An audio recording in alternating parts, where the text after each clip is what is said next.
आचार्य चाणक्य ने आखिर क्यों किया था इस राजा के वंश का नाश?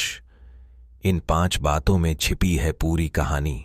आचार्य चाणक्य ने अपनी कूटनीतियों के दम पर एक साधारण के बालक चंद्रगुप्त को सम्राट बना दिया, साथ ही एक राजा के पूरे वंश का ही नाश कर दिया। लेकिन क्या आप जानते हैं कि आखिर आचार्य चाणक्य ने ऐसा क्यों किया? आचार्य चाणक्य देश में नहीं बल्कि दुनिया भर में एक लोकप्रिय अर्थशास्त्री और कूटनीतिज्ञ के तौर पर जाने जाते हैं। इनकी नीतियों का संग्रह चाणक्य नीति लोगों के बीच काफी प्रसिद्ध है और इसमें दी गई नीतियों का पालन कर कई लोगों ने दुनिया में एक बड़ा मुकाम हासिल किया है। लेकिन क्या आप जानते हैं कि आखिर ऐसा क्या हुआ था कि आचार्य चाणक्य को नंद वंश का नाश करना पड़ा?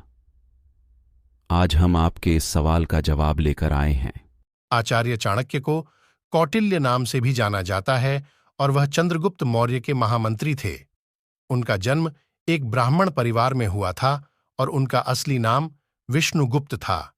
आचार्य चाणक्य का गोत्र कौटिल था और इसलिए उनका नाम। आचार्य चाणक्य को लगभग हर विषय की जानकारी थी और खगोल विज्ञान का तो पूरा ज्ञान था। यहां तक कि उन्होंने समुद्र शास्त्र में ही महारत हासिल की थी और व्यक्ति के चेहरे व हाव भाव को देखकर उसका व्यक्तित्व बता देते थे।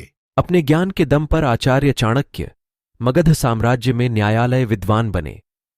एक बार चाणक्य मगध राज्य में आयोजित हुए किसी यज्ञ में शामिल होने गए और वहां प्रधान आसन पर जाकर बैठ गए।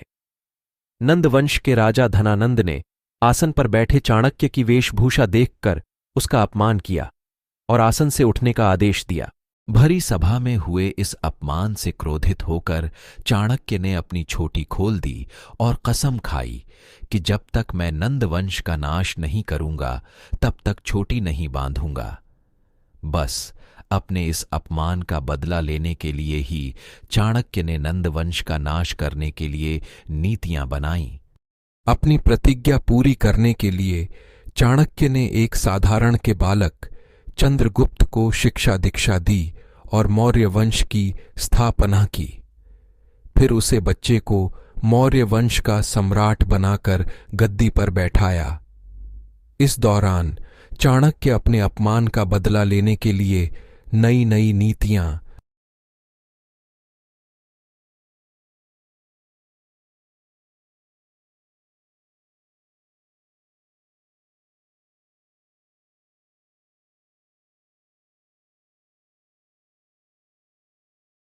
बनाने लगे और पोरस समेत कई राजाओं को अपने साथ मिला लिया।